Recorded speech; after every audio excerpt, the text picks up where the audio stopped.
And is that just because of fatigue, or does that have something to do with his policies as well? Well, I think it has to do more with his conduct, the way he treats or mistreats people. Most of the people that worked for him at one point or another turned against him. It's not a good sign. And so, it adds up. It adds up. Yeah. The Likud has never been, the Likud under Netanyahu has never been as popular as the Likud under, let's say, Menachem Begin or any other Likud prime minister. They fared much better than Mr. Netanyahu in national elections. Under Begin, Shamir, Sharon, they all reached much better results than Netanyahu. So even as a leader of Likud under Netanyahu has not done as well as it did under Begin, Sharon, Shamir, and so on.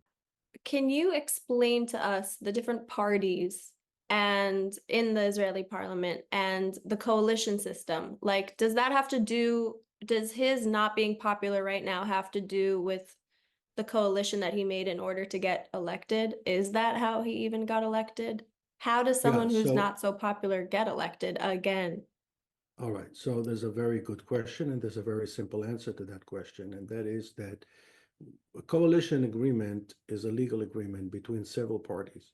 That's the difference between the Israeli system and, let's say, the American system. The American system, you have the presidential system, you have lots of checks and balances. In Israel, the system was designed in a far more fragile way, if you may.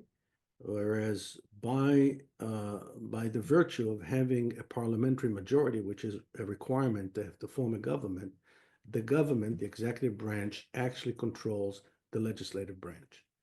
So we don't really have the same checks and balances that you have here in the United States, and we're left only with the judicial branch of the system.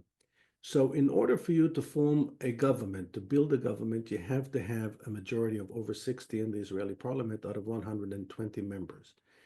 And so you have to sign agreements with other coalition partners. Now, those coalition partners, and they may be very small factions, they have demands, and sometimes you cave in to those demands, and sometimes you don't.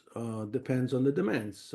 Usually, when the demands are out of the consensus, for example, the issue of military service, when you have political parties that demand as part of their agreement to join the coalition, they want an exemption for military service.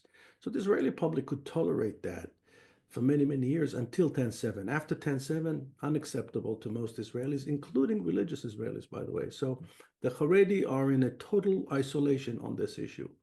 Yet Mr. Netanyahu is working diligently to allow them to pass legislation that will keep them in his coalition. In other words, the secret, in addition to his really genius political tactics, the secret is he was willing to give his coalition partners things that no other prime minister was ever willing to give in the past. That's the reason why that's the explanation to his extraordinary survivability. And this specific coalition that he made with the Haredim, why is this so precious? Like, why is this something that people are just, they've had enough? Well, I don't think it's precious. I think that for politicians, and I worked, alongside many of them, some of them view political survival as the most important thing, and I suspect that's the case with Mr. Netanyahu. So his survival, the survival of his coalition, is the number one priority, and I can understand why, because that's the whole purpose of him being in politics, is to be in power. Every politician wants to be in power.